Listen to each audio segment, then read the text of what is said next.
So I am really enjoying daily driving this GT right now, and there are just a few things that I need to do to put it back together completely from when I took the engine out.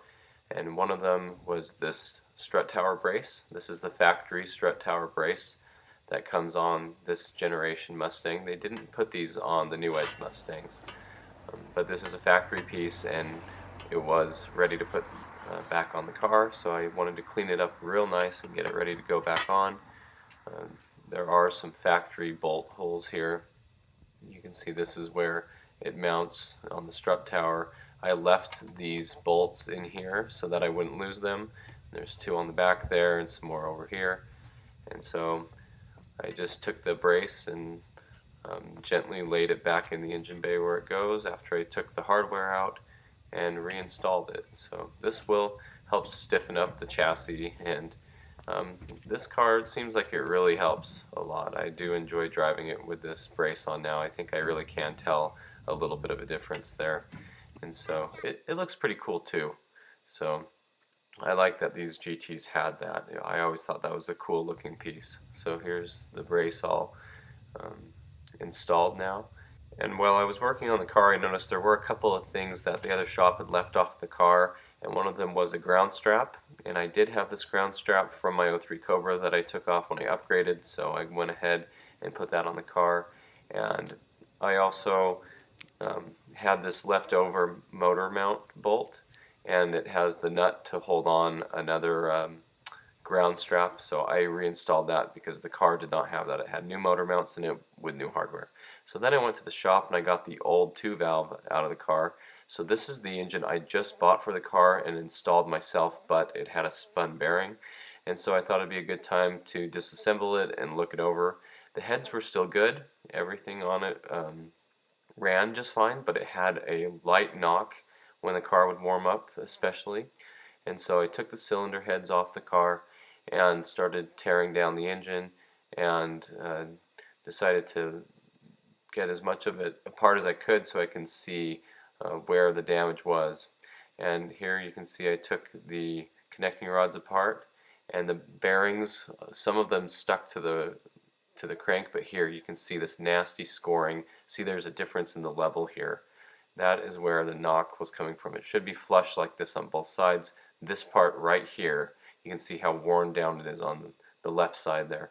That is terrible. That is a spun bearing. So the next piece that I got from the shop that I was glad to find was this brace. It goes underneath the transmission and it holds the K-member steady, and I could tell the car was missing that. It was making a lot of noise. Then I noticed one of the taillights, the bulb was actually just missing. It just wasn't even in there. And so this is kind of an auxiliary bulb. It's a dual filament like the rest of them, but I had an extra one that I got from a wrecking yard and decided to put it in there. So see, I'm testing it here by having the parking lights on, and this tail light is only on with the parking lights or the headlights. It is not part of the brake lights. The two outer ones are brake light ones. But if you did the upgrade and got all three of them, then it could be a tail light if you wanted it to be. Then the radiator. This is looking at the radiator. It's kind of some raw footage that I took to try to figure out what was going on. I installed a brand new radiator in this car and the hose kept leaking.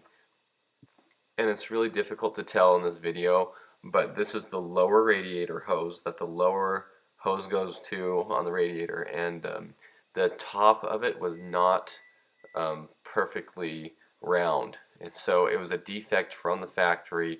I ended up putting electrical tape around the rim and put the hose back on, and that kept it from leaking. The only leaking that would happen was I'd drive the car and it wouldn't be spewing or leaking or anything, but then you'd park the car and come out 10 minutes later and there'd be a couple drips on the ground, and it was really frustrating because it was a brand new radiator, and it turned out I thought it was the hose, so I got the new hose that I had lying around to put on there, but it turned out it wasn't the hose, it was the actual defect in the radiator. So that's all fixed now and it's not dripping anything, and I am enjoying daily driving this car. So that's the update on the 97 GT. Those are just a few things I had to do to it recently, but other than that, it's just a nice driver. I'm enjoying running errands in the car, driving to work in the car, saving mileage off my other cars for kind of the meaninglessly driving, but still having something that I enjoy in the meantime. This car is providing a great function for me right now, and I'm very happy to have it. The winter months are coming in, it's going to be cold. I don't like leaving the Mach 1 outside when it's cold. You know, I don't like um, driving in the rain with my other cars, so this car has a lot of purpose for me right now, and I really like it, and I really enjoy it, and I respect it. It's a nice GT. It's something that I always would have loved to have, especially in high school when I had the same car, same year, but a V6. You know, I always wanted the GT, and with the new interior that this car has in it and everything, it is just really nice to drive. So thanks for watching. That's the update on the 97 GT, and stay tuned for more updates on the other cars and more stories.